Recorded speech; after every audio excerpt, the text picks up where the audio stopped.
नमस्कार। मैं हूं नित्यानंद शर्मा। राजनीति में अपनी बात जनता तक पहुंचाना, जनता से अपनी बात मनवाना और हमेशा जनता के दिलों पर छाया रहना कौन नहीं चाहता। कोई भी पार्टी हो, कोई भी नेता यही चाहता है उसकी बात पब्लिक हमेशा याद रखे, उसे राजनीति में महत्व मिले। इसके लिए सभी राजनीतिक दलों के नेता एड़ी चोटी का जोर लगा देते हैं। इनमें भी दो तरह के नेता होते हैं, जिसमें एक होते हैं जो हमेशा विवादित टिप्पणी करते हैं और सुर्खियां बटोरते हैं, मतलब नेगेटिव पॉलिटिक्स करना पसंद करते हैं। और कुछ ऐसे होते हैं जो सिद्धांत, नियम, प्रक्रिया, आदर्श राजनीति के लिए जाने जाते हैं। लेकिन ऐसे नेता अब कम ही मिलते हैं। आज के दौर में ज्यादातर नेता तो सुर्खियां बटोरने में लगे हैं। इसके लिए रोजाना नई नई बयानबाजी करते हैं, जिससे राजनीतिक गलियारों में उनकी चर्चा बनी रहती है। और तमाम कोशिशों के बावजूद जो बातें जनता के दिलों पर घर कर जाती हैं, उसका असर लंबे समय तक राजनीति में देखने को मिलता है। और ये जो बातें होती हैं, इससे नेताओं की छवि अच्छी या बुरी, दोनों में से कोई भी हो सकती है, बन जाती है और उसका प्रभाव सालों साल देखने को मिलता है। आज पूरे देश में एक ऐसा ही डायलॉग गूंज रहा है जो जन जन के दिलो दिमाग पर छा गया है। हर कहीं इसकी बातचीत हो रही है। अब इसको डायलॉग कह लो, नारा कह लो या विचार कह दें, सब अपनी सोच के हिसाब से ले सकते हैं। क्या है यह डायलॉग? वो है मथुरा की एक सभा में कहा गया उत्तर प्रदेश के मुख्यमंत्री योगी आदित्यनाथ का कथन, बटोगे तो कटोगे। मुख्यमंत्री योगी ने बांग्लादेश की घटनाओं के संबंध में यह डायलॉग कहा। बांग्लादेश में सत्ता परिवर्तन के बाद जब हिंदुओं पर हमले हो रहे थे, हिंदुओं के ऊपर अत्याचार हो रहे थे, मंदिरों को तोड़ा गया, महिलाओं, बहन बेटियों का बलात्कार कर हत्याएं की गईं और हिंदुओं के घरों को आग के हवाले किया गया। उस समय इन घटनाओं को ध्यान में रखते हुए यूपी सीएम योगी आदित्यनाथ ने यह बात, बटोगे तो कटोगे, एक रहोगे तो नेक रहोगे, कह दी थी, जो पूरे देश ने माना भी है।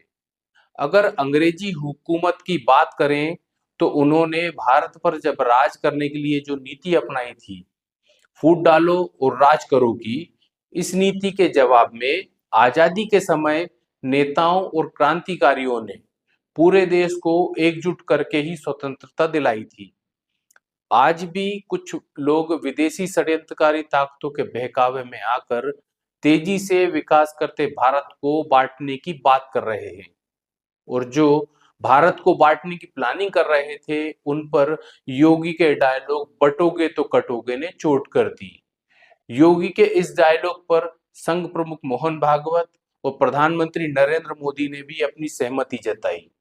आरएसएस प्रमुख ने दशहरे के मौके पर नागपुर में दिए अपने भाषण में यूपी सीएम योगी के डायलॉग बटोगे तो कटोगे को शामिल किया, तो प्रधानमंत्री नरेंद्र मोदी महाराष्ट्र और झारखंड की चुनावी सभाओं में इसका जिक्र कर रहे हैं।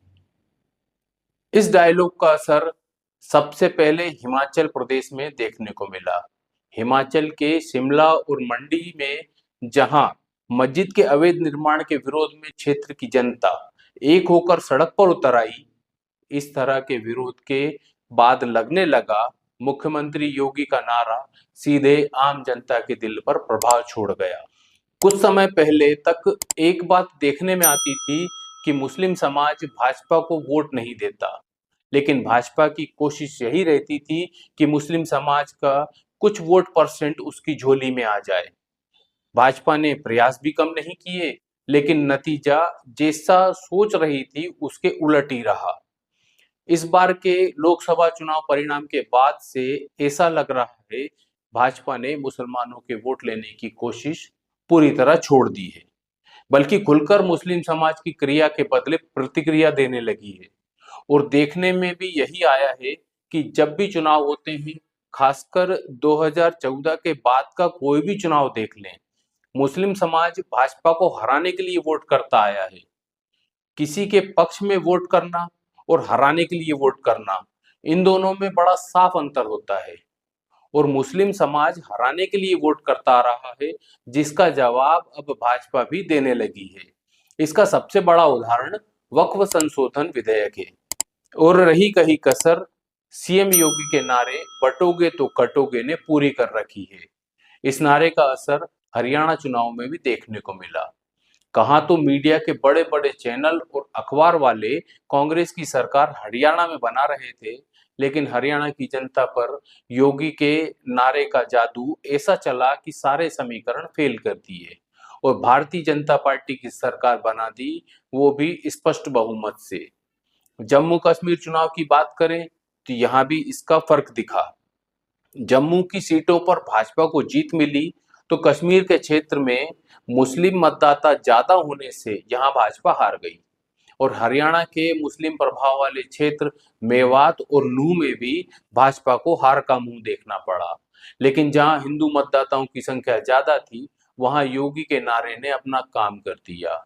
अब महाराष्ट्र और झारखंड चुनाव में भी इस नारे का करंट तेजी से दौड़ रहा है, जो विरोधियों को लगता हुआ साफ दिखाई दे रहा है। आए दिन इस नारे के कारण होने वाली तिलमिलाहट विपक्षी पार्टी के नेताओं के बयानों में देखने को मिल जाती है।